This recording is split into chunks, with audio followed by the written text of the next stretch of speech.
লাইলাতুল কদরে মার্কেটের দিন, মার্কেটের রাত, নাকি ইবাদতের রাত? লাইলাতুল কদরে নারী পুরুষ সব মিলিত হয়ে পঞ্চগড় বাজারে, ওইদিকে বাদ দেন, ভজনপুরে বাজারে গিয়া দেখবেন লাইলাতুল কদর উদযাপন হয় ইবাদতে নাকি মার্কেটে? মার্কেটে নারী পুরুষ সব মিলিত হয়ে পুরুষদেরকে নারীরা বলে সাইড দাও, মানে 1 ভাগ পুরুষ 2 ভাগ নারী। দেখতে দেখতে মাহে রমজানের রোজাগুলি আমাদের কাছ থেকে বিদায় নিচ্ছে। আজকে কত রোজা? 23 রোজা। রহমত, মাগফিরাত এবং নাজাত, এই 10 দিন হলো কিসের? নাজাতের 10 দিন। যারা আল্লাহ তাআলার কথা অনুযায়ী, বিধান অনুযায়ী, রাসূলের তরিকা অনুযায়ী আমরা মাহে রমজানের 22টি রোজা দিতে পেরেছি, আজকে দিয়ে 23। আল্লাহ তাআলা এই মাহে রমজানের নাজাতের দিনগুলিতে কিয়ামতের ময়দানে শুধু নয়, দুনিয়াতেই তাদের নামগুলি নাজাতের খাতায় লেখা হয়ে যাবে এবং মৃত্যুর পরে নাজাত মানে আল্লাহ তাআলা তাকে মাফ করে দিয়েছেন, মওকুফ করে তাকে জান্নাতের মেহমান বানায় দিবেন। এমন দিনগুলিতে আমরা উপস্থিত হতে পেরেছি। সম্মানিত উপস্থিতি, আমাদের আরেকটি দিন, আরেকটি রাত হয়তো আমরা পেতে পারি। এই রাতটির নাম কি? লাইলাতুল কদর। হয়তোবা গতকালকে হয়ে যেতে পারে, কারণ লাইলাতুল কদরের কিছু আলামত আছে। রাসূলুল্লাহ সাল্লাল্লাহু আলাইহি ওয়াসাল্লাম বলেছেন, কদরের রাতে, যেদিন কদর হবে, এই রাত, এই দিন, এটা থাকবে শিথিল, একটু পানি আসার সম্ভাবনা আছে। গতকাল একটু বৃষ্টি হয়েছে, আর মানুষের মনগুলি ভালো থাকবে, প্রফুল্ল থাকবে, টেনশন থাকবে না। আল্লাহ তাআলা আসমান থেকে রহমত নাজিল করবে। এই লাইলাতুল কদর যদি হয়ে যায়, আল্লাহ তাআলা যেন আমাদের সবাইকে লাইলাতুল কদরের সওয়াবগুলি সম্পূর্ণ দান করেন, আমিন। এমন যদি না হয়, আরো বেজর রাতগুলি আছে না নাই? 25, 27 এবং 29, এই রাতগুলিতে আল্লাহ তাআলার কাছে আমরা ইবাদত বندگিতে যেন আমরা কাটাতে পারি, এটা সকলের কাছে আমার অনুরোধ থাকবে। আমরা যেন বেজর রাতগুলি মসজিদের মধ্যে হোক, বাড়িতে হোক, যেখানে সেখানে আমরা যেখানে থাকি না কেন, সেখানে যেন একটু ইবাদত বندگিরে কাটাবার জন্য আল্লাহ যেন আমাদের তৌফিক দান করেন, সবাই বলি আমিন। সম্মানিত উপস্থিতি, এই লাইলাতুল কদর এটা কি? আল্লাহ তাআলা বলেছেন, ইন্না আনজালনাহু ফি লাইলাতিল কদর। হে নবী, আপনি কি জানেন এই কদরটা কি? এটা কি কদর? কি এটা? ওয়ামা আদরাকা মা লাইলাতুল কদর। লাইলাতুল কদরি খায়রুম মিন আলফি শাহর। রাসূল, আপনার জানার দরকার, এই লাইলাতুল কদরের রাতটা 1000 মাসের চাইতে অনেক বেশি সওয়াব। 1000 মাস, কয় মাস? 1000 মাসের চেয়েও বেশি সওয়াব। শুধু 1000 নয়, 1000 মাসের চেয়েও কত বেশি? জিবরিল আমিন আলাইহিস সালাতু ওয়াস সালাম রাসূলুল্লাহকে বলেছেন, ইয়া রাসূলুল্লাহ, এখানে আমার একটু দ্বিমত আছে। কি? যে আল্লাহ তাআলা বলেছেন 1000 মাসের চাইতে উত্তম, 1000 মাসের চাইতে আরো কত বেশি? এটা একটু আমার বুঝে আসে না। রাসূলুল্লাহ সাল্লাল্লাহু আলাইহি ওয়াসাল্লাম বলেছেন, আপনি আল্লাহকে বলেন, আল্লাহ তাআলা 1000 মাসের চেয়েও যে উত্তম, এটা কত 1000 মাসের চেয়ে উত্তম, কত বেশি সওয়াব হবে? জিবরিল আমিন আল্লাহ তাআলাকে বলেছেন, আল্লাহ তাআলা এই 1000 মাসের চেয়ে উত্তম, এটা কত 1000 মাসের চাইতে, এটা তো আপনি বলেন নাই, এবং কত বেশি সওয়াব হবে? তখন আল্লাহ তাআলা বলেছেন যে, শোনো, 1000 মাসের চাইতে উত্তম এটা কেন? কিয়ামতের কঠিন আদালতে মানুষের জিহ্বাগুলি নাভি পর্যন্ত ঝুলে যাবে। কি পর্যন্ত? একটা জিহ্বা নাভি পর্যন্ত ঝুলে যাবে। মানুষের মগজগুলি টকবক টকবক করে নাকের উপর, মুখের উপর দিয়ে পড়ে যাবে। নারী বুড়িগুলি পায়খানা দরজা দিয়ে বের হয়ে যাবে। এমন কঠিন সংকটময় মুহূর্তে মানুষের মাথার উপরে আধা হাত উপরে সূর্য থাকবে। মুফাসসিরিন কেরাম বলছেন আধা হাত উপরে সূর্য থাকবে, কোন মুফাসসিরিন কেরাম বলছেন আধা মাইল উপরে থাকবে। আমি বলি যে আধা হাত উপরে নাও, আধা মাইল উপরেও নয়, যেখানকার সূর্য সেখানেই যদি থাকে, 12টি মুখ যদি নিচের দিকে খুলে দেওয়া হয়, 12টি মুখের একটি মুখ উপরে খুলে দেওয়া হয়েছে। 12টি মুখের একটি মুখ উপরে খুলে দেওয়া হয়েছে, আর ওই মুখের উপরে 70,000 ফেরেশতা পানি ঢালতেছে। আর ওই 12টি মুখ যদি নিচের দিকে খুলে দেওয়া হয়, মানুষের মাথার মগজগুলি কি অবস্থা হয়। ওই কঠিন আদালতে আল্লাহ তাআলা বলেছেন, যে ব্যক্তি লাইলাতুল কদর তালাশ করে পাবে এবং এই রাতকে উদযাপন করবে, এই রাতে আমল করবে, আল্লাহ তাআলাকে খুশি করার জন্য জাগরণ থাকবে, হাসরের ময়দানে ওই মানুষটার জান্নাতে যাওয়া যত নেকির প্রয়োজন হবে, আমি আল্লাহ তাআলা লাইলাতুল কদর তালাশ করলে অতটুকু সওয়াব তার আমল নামায় দান করে। লাইলাতুল কদর এই রাত্রে আমরা মার্কেট করতে যাই। 27শে রমজান হুজুরদের বেশি মার্কেট দেখি আমরা বাজারে আর কি। ওই দিন লাইলাতুল কদরে মার্কেটের দিন, মার্কেটের রাত নাকি ইবাদতের রাত? লাইলাতুল কদরে নারী পুরুষ সব মিলিত হয়ে পঞ্চগড় বাজারে, ওইদিকে বাদ দেন, ভজনপুরে বাজারে গিয়া দেখবেন লাইলাতুল কদর উদযাপন হয় ইবাদতে নাকি মার্কেটে? মার্কেটে নারী পুরুষ সব মিলিত হয়ে পুরুষদেরকে নারীরা বলে সাইড দাও, মানে 1 ভাগ পুরুষ 2 ভাগ নারী, লাইলাতুল কদর দিয়ে তারা বাজারে উদযাপন করে। কিন্তু আল্লাহ তাআলা বলেছেন কি, সালামুন হিয়া হাত্তা মাতলাইল ফাজ, তোমরা রাত 3টা পর্যন্ত মার্কেট করো, ওখানে কোনো সওয়াব নাই, বরঞ্চ গুনাহ হবে। আর সালামুন হিয়া হাত্তা মাতলাইল ফাজ, ফজর পর্যন্ত আমি আল্লাহ তাআলা তোমাদের যারা ইবাদত করবে তাদের উপরে আমি আল্লাহ তাআলা রহমত নাজিল করতে থাকবো। অতএব লাইলাতুল কদর এটা মার্কেটের রাত নয়, লাইলাতুল কদর হবে ইবাদতের রাত। মুসলমানেরা ওই রাত 1000 মাসের চেয়ে উত্তম, এটা বাদ দিয়া মুসলমানেরা মার্কেটের জন্য পাগল হয়ে যায়। আমি অনুরোধ করব, বাংলাদেশের কে কোথায় মার্কেট করে করুক, আমরা বাংলাচন্ডী যারা আছি এখানে, আমরা যে সমস্ত মুসল্লিরা আমরা যেখানে নামাজ পড়ি, আমরা প্রত্যেকেই বাড়িতে হোক যেখানে হোক, আমরা যেখানে সময় পাবো লাইলাতুল কদর বেজর রাতগুলিতে আল্লাহ তাআলা যেন আমাদেরকে ইবাদত করার তৌফিক দান করেন, আমিন। সবাই বলেন আল্লাহুম্মা আমিন। সম্মানিত উপস্থিতি, সামনে আমাদের ঈদ। এই ঈদের নাম কি? ঈদুল ফিতর। ঈদুল ফিতর ঈদগাহে আমাদের যেতে হবে। যারা রোজা দিব তারাও যাবেন, যারা রোজা দিবেন না তারা তো আগে ভাগে যাবেন। কি বলেন, ঠিক না? নতুন কাপড় রোজাদাররা পরে না বেশিরভাগ। যারা রোজা দেয় নাই তাদের যে শান শৌকত, জীবনও পাগড়ি নাই, ওই দিন দেখবেন যে পাগড়ি বুকের মধ্যে ঝুলাই দিয়ে বাস সামনের কাতারে লাল পাগড়ি, বরঞ্চ লাল কাপড় পরা কি বলেন, রেশমি কাপড়, লাল কাপড় পুরুষের জন্য কি? হ্যাঁ, ওই দিন দেখা যায় লাল পাগড়ি পরে বেরোজাদার চিনা যায় যে এটা রোজা নাই, চিনা যায় সামনের কাতারে যে এটা রোজা নাই। রোজা দিলে কি শরীর শুকা যায়? কিন্তু আমরা মনে করি কিছু ভাগ মুসলমান যে রোজা দিলে 1 মাস শরীরের অবস্থা খুব খারাপ হয়ে যাবে। না, যারা রোজা দিবে আল্লাহ তাআলা এই রোজাদার ব্যক্তিকে ৭০টি রোগ থেকে শিফা দান করে দিবেন।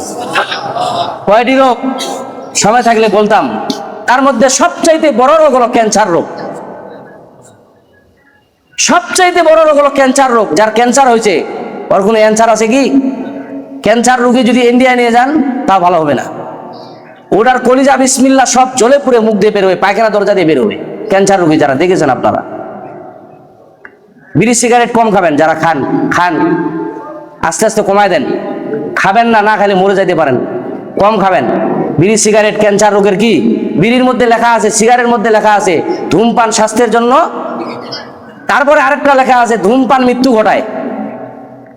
আমরা এমন মুসলমান, মানুষ 3টা জিনিস চায় না। একটা মরতে চায় না, আরেকটা হসপিটালে যেতে চায় না, মানে রোগী হতে চায় না, আরেকটা কি? বুড়া হতে চায় না, ঠিক না? দাড়ি পাকে গেছে, তারপরে লাল, কালা, মারে বুড়া হতে চায় না আর কি। এই যে মেহেদি দেওয়া সুন্নত, মানে বুড়া হতে চায় না। বয়স কতদিন চাচা? ওই যে 50, ওই যে 55, মানে বুড়া হতে চায় না। এটা স্বভাব আর কি, আমাদের স্বভাব। বুড়া হতে আমরা কেউ চাই না। আমার বয়স 33, হ্যাঁ, কিন্তু আমি মনে করছি এখনো আছে আর কি, কিন্তু আমার বয়স তো শেষের দিকে। যার বয়স 50 ওর তো কোনো মানে আর কোনো সুযোগে নেই। এই মুরব্বী এখন যদি 50 বছরের পরে যদি নামাজ নাও পড়ে, এর কোনো হিসাব হবে না। তাই মনে করেন না যে নামাজ পড়ার দরকার নাই, হিসাব হবে না। মানে কি? আল্লাহ তাআলা হাসরের মাঠে যৌবনকালের হিসাব নেবে। আর 50-এর পরে যে নামাজ কালাম পড়বে, ইবাদত বন্দেগী করবে, এটা হলো বোনাস। এটা কি বোনাস? যত বেশি পড়বেন তত আমলনামা ভারী হবে, পড়বেন না আমলনামা আস্তে আস্তে কমে যাবে। তাই বলে নামাজ বাদ দেওয়া যাবে না। 50-এর পরে আমরা যারা নামাজ ইবাদত বন্দেগী করি, এটা বোনাস। আমরা বেশি বেশি নফল ইবাদত করব। নফল দিয়ে কিয়ামতের ময়দানে আল্লাহ তাআলা ফরজকে ভারী করে দিবেন। সুবহানাল্লাহ। সম্মানিত হাজিরিন, আমি আপনাদেরকে এই যে ঈদুল ফিতরের নামাজ আমরা পড়তে যাব, রাসূলুল্লাহ সাল্লাল্লাহু আলাইহি ওয়াসাল্লাম বলেছেন যে ঈদুল ফিতর এটা এমন একটি নামাজ, এটা নামাজ হলো ফরজ না ওয়াজিব? বলেন, ফরজ না ওয়াজিব? ওয়াজিব। কয় তাকবীরের সহিত? 6 তাকবীরের সহিত ওয়াজিবের নামাজ পড়তে হয় ঈদুল ফিতরের। আল্লাহর হাবিব বলেন, যে ব্যক্তি 30টি রোজা দিয়েছে আর যারা রোজা দিতে পারে নাই কারণবশত, কারণ আছে না নাই, কারণবশত যারা রোজা দিতে পারে নাই, মাজুর ব্যক্তি, যার উপরে রোজা ফরজ নয়, এই মাসে দিতে পারলো না, এমন কিছু ভাই আছেন যারা অসুস্থ, অনেক বেশি অসুস্থ, এই মাসে দিতে পারলেন না, আপনাদের জন্য একটা রোজার বদলে একটা রোজা দিতে হবে অন্য মাসে, কিন্তু দিতেই হবে আপনাকে। যারা বয়স্ক কিন্তু আপনার রোজা দিতে পারেন না, এদের জন্য মাপ আছে। বয়স্ক যারা একেবারে রোজা দিতে পারেন না, আপনি 2-3 ঘন্টা পর খাওয়া লাগে আপনার, ওষুধ পানি না খেলে আপনার চলে না, এই ধরনের যারা মাজুর ব্যক্তি, আল্লাহর হাবিব বলেন যারা ওজর ছাড়া রোজা দিতে পারে নাই এবং ওজর সহকারে যারা রোজা দিতে পারে নাই এবং যারা রোজা দিয়েছেন, এই ব্যক্তিগুলি যখন ঈদুল ফিতরের ঈদগার ময়দানে যাবে, যখন সে এইবার 6 বার আল্লাহু আকবার, আল্লাহু আকবার, কয়বার? 6 তাকবীরের সহিত যখন সে নামাজ আদায় করে সালাম ফিরাবে, আল্লাহ তাআলা তার জীবনের সমস্ত সগীরা গুনাহগুলি মাফ করে দিবেন। কি গুনাহগুলি মাফ করে দিবেন? সবাইকে বলতে হবে এই কথাটা, সবাই বলেন, কি গুনাহ মাফ করে দিবেন? সগীরা, সগীরা আর কবিরা। আমরা অনেকেই বলে থাকি যে আপনার জীবনের সমস্ত গুনাহগুলি আল্লাহ মাফ করে দিবে, সমস্ত। যারা বাড়ি থেকে, একটা কথা আছে, পবিত্র জুমার দিন যে ব্যক্তি ওযু গোসল করে মসজিদের দিকে রওনা হলো, আল্লাহ তাআলা তার পিছনের গুনাহগুলি মাফ করে দিল। যে ব্যক্তি বাড়ি থেকে ইহরাম করে মৃত্যুর কাপড় পরিধান করে হজের দিকে রওনা হলো, আল্লাহ তাআলা তার সমস্ত গুনাহগুলি মাফ করে দিল। এইখানে একটা কথা আছে, আল্লাহর হাবিব একটি হাদিসের মধ্যে বলেন, মান ক্বালা লা ইলাহা, বলেন লা ইলাহা ইল্লাল্লাহ ফাদাখালাল জান্নাহ। যে ব্যক্তি ওযু সহকারে উত্তম রূপে একবার বলবে লা ইলাহা ইল্লাল্লাহ ফাদাখালাল জান্নাহ, আল্লাহ তাআলা তার জীবনের সমস্ত গুনাহগুলি মাফ করে দেন। ফাদাখালাল জান্নাহ। হযরতে আবু হুরায়রা রাদিয়াল্লাহু তাআলা আনহু এই কথাটি শোনার পরে মসজিদে নববী থেকে বের হয়ে বাজারের দিকে রওনা হলেন। বলেন সুবহানাল্লাহ। এক সাহাবী উনাকে বলছেন, আবু হুরায়রা, আপনি নামাজরত অবস্থায় বাজারে এসেছেন, কারণটা কি? বলে, আমি সর্বপ্রথম এলানটা দিতে চাই বাজারের মধ্যে, যে ব্যক্তি বলবে লা ইলাহা ইল্লাল্লাহ, ওই ব্যক্তি, আল্লাহ তাআলার হাবিব বলেছেন তার নূরের জবানে, ওই ব্যক্তি জান্নাতের মধ্যে চলে যাবে। হযরতে ওমর ফারুক রাদিয়াল্লাহু তাআলা আনহু উনি আবু হুরায়রার দাড়িগুলি টেনে ধরলেন। টেনে ধরার পরে বলছেন, আবু হুরায়রা, বাজারের মধ্যে তুমি ইসলাম নিয়ে বিভ্রান্ত সৃষ্টি করতেছো, কারণটা কি? নামাজ চলতেছে, এদিকে তুমি ইসলাম নিয়ে বিভ্রান্ত চালাচ্ছ, কারণটা কি? বলে, কি কারণ? আমি কি বিভ্রান্ত করলাম? তুমি বললা লা ইলাহা ইল্লাল্লাহ ফাদাখালাল জান্নাহ, যে ব্যক্তি একবার লা ইলাহা ইল্লাল্লাহ বলবে, আল্লাহ তাআলা তাকে জান্নাতে দাখিল করে দিবে। এই কথা তুমি বলেছো নাকি? উনি বলছেন, হ্যাঁ আমি বলেছি, এই মাত্র তো আমি শুনে আসলাম মসজিদে নববীতে যে ব্যক্তি একবার কালেমা পাঠ করবে সে ব্যক্তি জান্নাতে চলে যাবে। হযরতে ওমর ফারুক রাদিয়াল্লাহু তাআলা আনহু আবু হুরায়রাকে টেনে নিয়ে মসজিদে নববীর মধ্যে নিয়ে আসলেন। আসার পরে বললেন, ইয়া রাসূলুল্লাহ, আপনি নাকি বলেছেন যে ব্যক্তি একবার কালেমা পাঠ করবে আল্লাহ তাআলা তাকে জান্নাতে দাখিল করবে? বলে, হ্যাঁ আমি তো বললাম একটু আগেই। বলেন না সুবহানাল্লাহ। হযরত নবী পাকের কাছে ওমর ফারুক রাদিয়াল্লাহু তাআলা বললেন, ইয়া রাসূলুল্লাহ, তাইলে মদিনার মধ্যে যারা একবার কালেমা পাঠ করবে সবাই জান্নাতে চলে যাবে। বলে হ্যাঁ আমি বলেছি। ওমর ফারুক বলছেন তাইলে হাদিসটা আরেকবার আপনি বলেন, আমি নিজ কানে শুনতে চাই। রাসূল পাক সাল্লাল্লাহু আলাইহি ওয়াসাল্লাম বললেন, লা ইলাহা ইল্লাল্লাহ ফাদাখালাল জান্নাহ। ওমর ফারুক রাদিয়াল্লাহু তাআলা মুস্কি হাসি দিলেন। এবার রাসূলুল্লাহ সাল্লাল্লাহু আলাইহি ওয়াসাল্লামকে বললেন, ইয়া রাসূলুল্লাহ, আপনার হাদিসের সারাংশ আমি বুঝে ফেলেছি, আপনার হাদিসের গভীরতা আমি বুঝে ফেলেছি। আপনি হাদিসের মধ্যে যে গভীরতা ইলম আপনার আছে, এইটা আবু হুরায়রা বুঝে নাই, এটা আমি ওমর ফারুক রাদিয়াল্লাহু তাআলা বুঝে ফেলেছি। বলেন না সুবহানাল্লাহ। রাসূলুল্লাহ সাল্লাল্লাহু আলাইহি সাল্লাম বললেন, কি তুমি বুঝে ফেলেছো? ওমর রাদিয়াল্লাহু তাআলা বলছেন, ইয়া রাসূলুল্লাহ, আপনি বলেছেন ফাদাখালাল জান্নাহ, আপনি বলেন নাই দাখালাল জান্নাহ। আপনি বলেছেন ফাদাখালাল জান্নাহ, আপনি দাখালাল জান্নাহ বললে জান্নাতে দাখিল হয়ে যেত। আপনি বলেছেন ফাদাখালাল জান্নাহ, ফা মানে অতঃপর, অতঃপর মানে কিন্তু আছে এখানে। বলেন না সুবহানাল্লাহ। কিন্তু আছে, ফা আছে, অতঃপর আছে। অতঃপর মানে কি? আমি যদি বলি এই মসজিদের ডান পাশের জমিটা আমার, কিন্তু কাগজ নাই, তাহলে হবে? কিন্তু তার মধ্যে অনেক কিছু আছে। হযরত ওমর ফারুক বললেন, হুজুর আমি বুঝতে পেরেছি, ফা মানে অতঃপর, ফা মানে কিন্তু, এ ফার মধ্যে অনেক কিছু আছে। ফা মানে কি? আল্লাহর হাবিবকে বললেন, ইয়া রাসূলুল্লাহ, আপনি এবারে ফার বর্ণনা দেন, আপনি এবারে ফার ব্যাখ্যাটা দেন। আল্লাহর হাবিব ১৬ লক্ষ সাহাবীর মধ্য থেকে ফার বর্ণনা দিতে লাগলেন। উনি বললেন, ফা হারামাল্লাহু হালালাহু ওয়া হারামা হারামাহু, যে ব্যক্তি হালালকে হালাল মনে করে খাবে, হারামকে হারাম মনে করে খাবে, এই ব্যক্তি যদি কালেমা পাঠ করে আল্লাহ তাআলা তাকে জান্নাতের মেহমান বানায় দিবে। তাইলে বোঝা যায় নামাজ আছে, রোজা আছে, হজ আছে, যাকাত আছে, হালাল নাই, জান্নাতে দাখিল হওয়া সম্ভব নয়। যে ব্যক্তি হালাল খাবে, কম খাবেন, আপনি হালাল খাবেন, এই ব্যক্তিকে আল্লাহ তাআলা বলেছেন, আল্লাহর হাবিব বলেছেন, যে ব্যক্তি একবার কালেমা পাঠ করবে, এই লোকটা যদি হালালকে হালাল মনে করে খায়, হারামকে হারাম মনে খায়, এই লোকটাকে আল্লাহ তাআলা জান্নাতের মেহমান বানায় দিবে। ঈদুল ফিতর, ঈদুল ফিতরের নামাজ আদায় করতে হলে নতুন কাপড়ের প্রয়োজন নাই। ঈদুল ফিতরের নামাজ আদায় করলে নতুন টুপি, নতুন পাগড়ির ব্যবহার কোনো প্রয়োজন নাই। হ্যাঁ, আপনি যদি হালাল টাকা দিয়া কিনতে পারেন, ইনসাফ যদি আপনি করতে পারেন, তাইলে আপনি নতুন কাপড় কিনবেন, নতুন টুপি কিনবেন, নতুন পাগড়ি কিনবেন।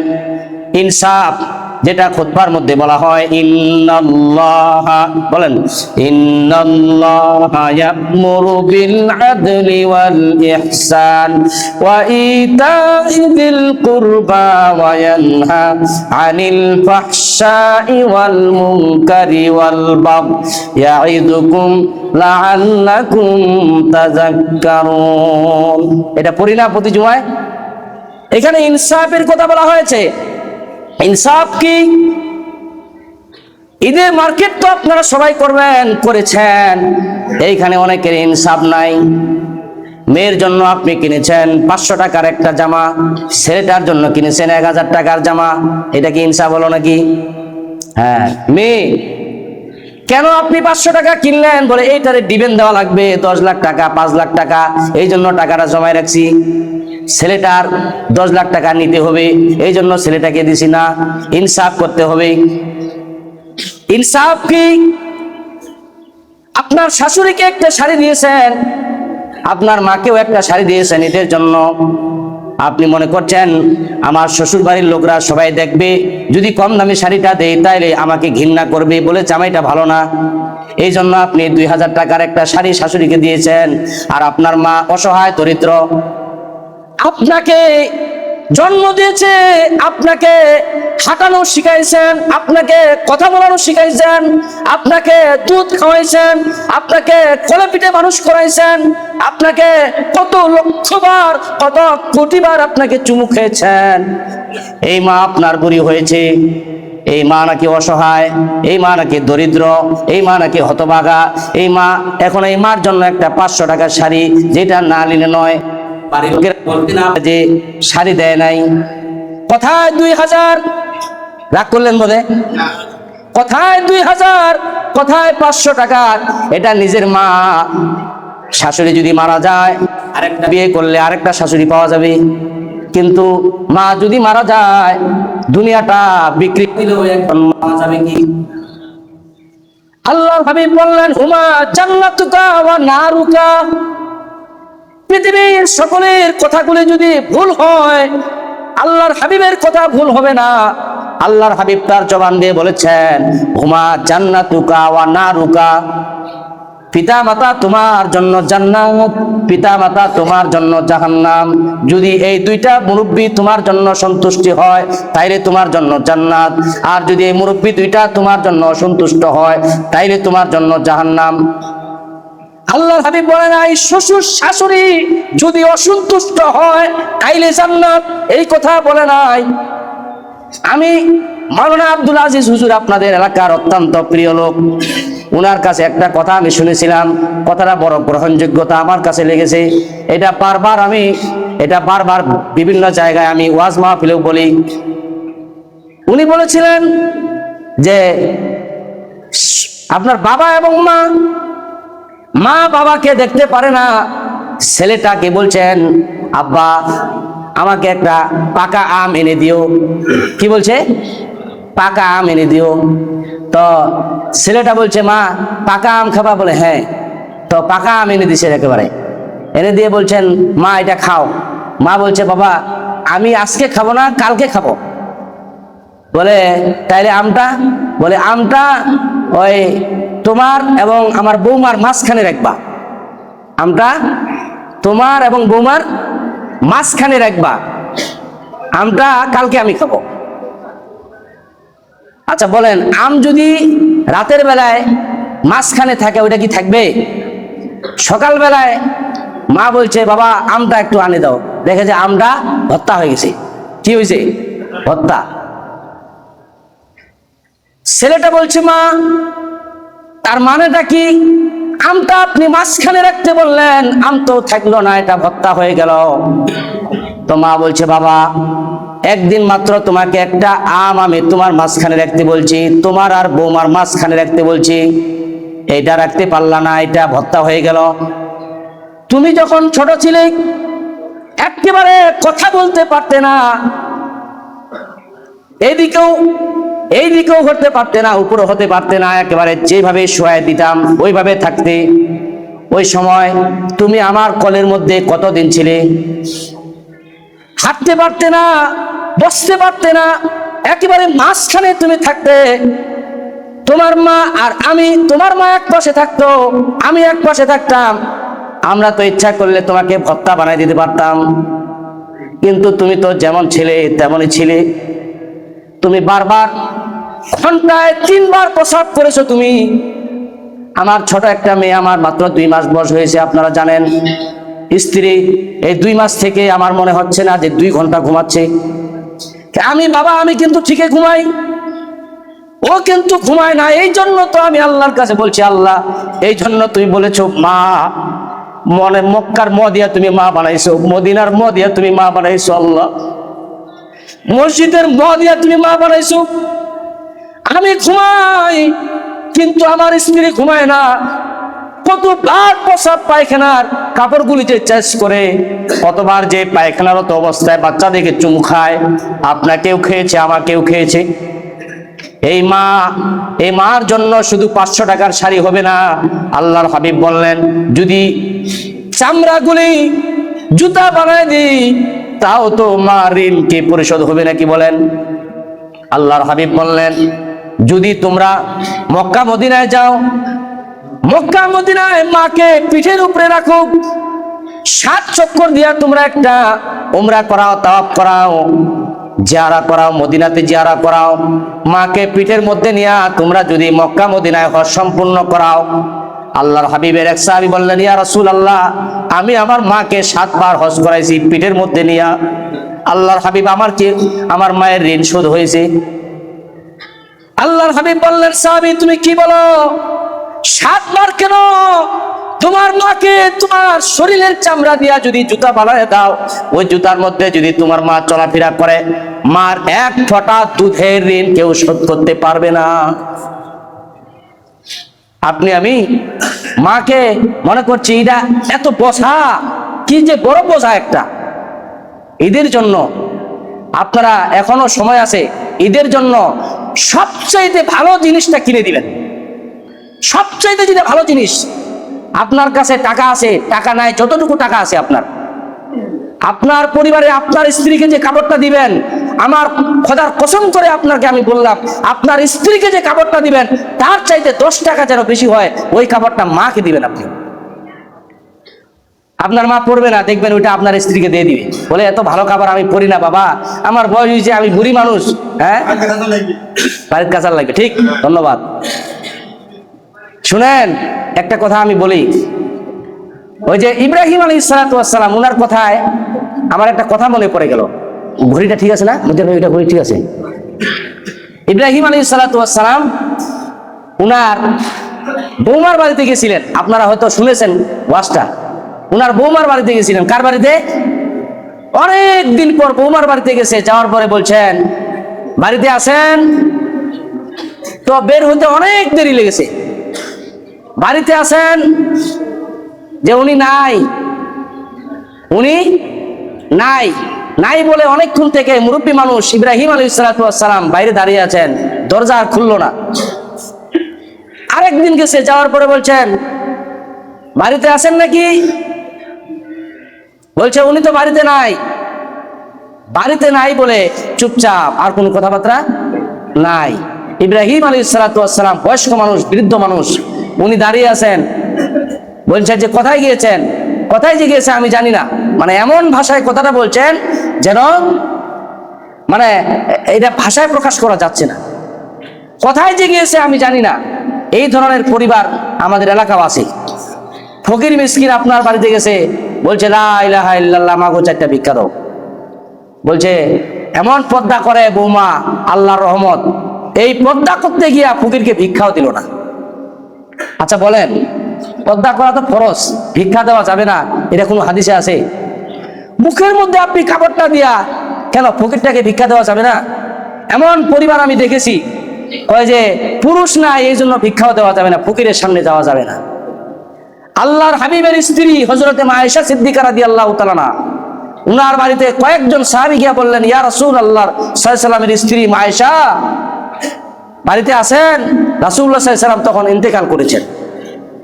বলছেন ইয়া আয়েশা, আপনি আছেন? বলে ওয়া আলাইকুম আসসালাম, হ্যাঁ আমি আছি। বলছেন আমরা আপনাকে কিছু কথা জিজ্ঞাসা করতে চাইছিলাম। বলে বলেন। মুখের মধ্যে কাপড় দিয়ে আসলেন, আসার পরে বললেন বলেন। বলে আপনি বলেন তো, আপনার স্বামী রহমাতুল লিল আলামিনের চরিত্রটা কেমন ছিলেন? বলেন সুবহান।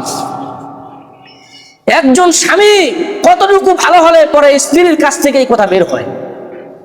হযরত আয়েশা সিদ্দিকা রাদিয়াল্লাহু তাআলা বললেন, ইয়া রাসূল, সাহাবায়ে কেরাম তোমরা শোনো, তোমাদের বাড়িতে কোরআন আছে? কোরআন?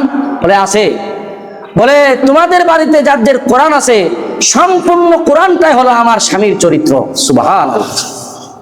কিন্তু হতভাগা স্বামী আমরা এমন কিছু স্বামী আছি, যখন আমরা বাড়ি থেকে বের হয়ে যাই তখন ওই যাওয়ে গল্প করে, মোর শয়তান আল্লাহ আর শয়তান নাই। আছে না নাই বলেন? এইটা বাড়িতে বাইরে কেন হয় না? এইটা যতক্ষণ বাড়িতে আছে, বাড়িটা দোজক এরকম স্বামী বোধহয় এটি নাই। আছে না নাই বলেন? মানে বাড়িতে থাকলে ওই একটা কথা কইবার অধিকার নাই স্ত্রীটার, এমন স্বামী আছে।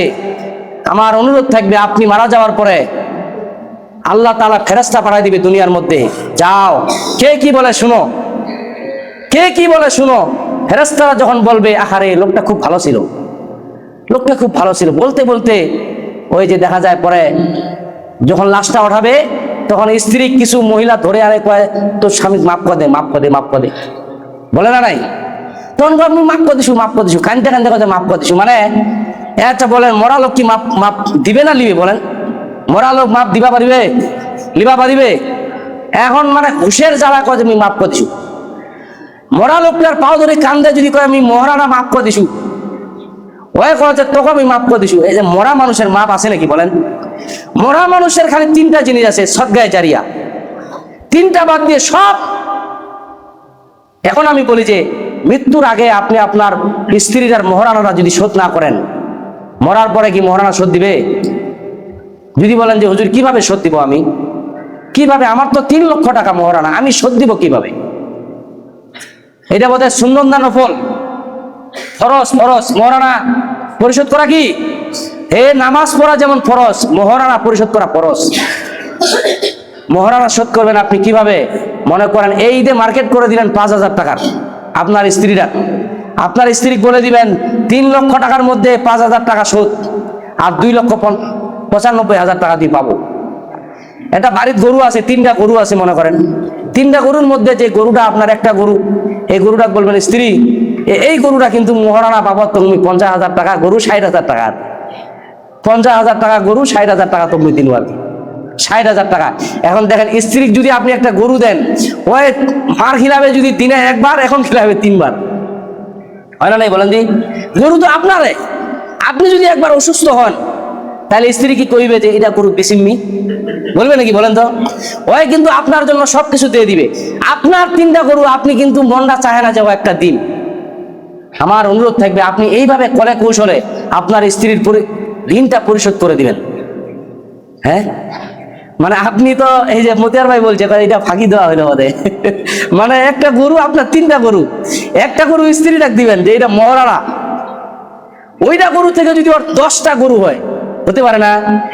আপনি যদি একদিন অসহায় পড়েন, কিংবা আপনার একটা মেয়ে বিয়ে দিবেন, এখন আপনার তো আর গরু নাই, গরু হয়ে যাবো 10টা। এখন ওই যদি বলে যে মেয়েটা বিয়েতে হবে, আচ্ছা 10টা গরুর মধ্যে থেকে 2টা গরু আপনি আমার নিয়ে নেন, তাহলে আপনি নিতে পারবেন। ওই যে আয়েশা খাদিজা রাদিয়াল্লাহু তাআলা কোটি টাকার মালিক ছিল ওই সময়।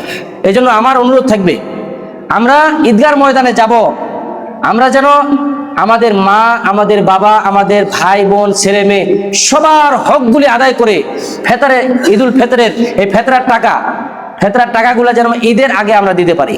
অনেকে তো দিয়েছেন না ফেতরার টাকা, আমরা সবাই ফেতরার টাকা দিয়ে দিব ইনশাল্লাহ। তো আমার একটা অনুরোধ, হ্যাঁ ইনশাল্লাহ আমার একটা অনুরোধ থাকবে, আপনারা আপনাদের গ্রামের যারা অসুস্থ মানুষ, চিকিৎসা করতে পারে না, আপনারা ওনাদেরকে ফেতরার টাকা দিবেন। আপনাদের স্ব গ্রামে একটু মোটা অঙ্কের টাকা দিবেন আর কি। আপনার পরিবারে 5 জন, তাহলে 550 টাকা আপনার ফেতরার টাকা, ওখান থেকে আপনি 300 টাকা ওনাকে দিয়ে দিবেন। হ্যাঁ, 2-3 দিন আগে দিবেন, যেন উনি কিছু কেনাকাটা চিকিৎসা করতে পারে। আর এর ফাঁকে আমার একটা অনুরোধ থাকবে, আমি আপনাদের ইমাম যেমন হই আর কি, প্রতিবারে আপনারা আমার মাদ্রাসায় টাকা দিয়েছেন, এবারও আমি আমার মাদ্রাসার 80 জন ছেলেকে, যারা অসহায় দরিদ্র, বেশিরভাগ তো অসহায় আর কি, ওরা জাকাতের টাকা দিয়ে আমি ওদের পাঞ্জাবি জুব্বা মানে বানাইতে দিছি আর কি। সিলের টাকা কিছু বাকি আছে, আপনারা যদি এই সুযোগে ফেতরার টাকা যতটুকু পারেন আর কি আপনারা আমাদের মাদ্রাসায় দিবেন, এবং রিসিপ্ট সহকারে আপনাদেরকে দেওয়া হবে, এবং আশেপাশের মাদ্রাসাগুলোতেও কিছু কিছু করে অংশগ্রহণ করবেন। আর একজনে আপনাদের মসজিদে আজকে 10,000 টাকা দান করেছেন, আলহামদুলিল্লাহ। আমরা দোয়া করি, উনি নাম বলতে বলে নাই, আমার হাতে দিছেন, আল্লাহ তাআলা যেন ওনার মনের আশাগুলো পূরণ করে দেন, আমিন। এখনো যে আমাদের সেক্রেটারি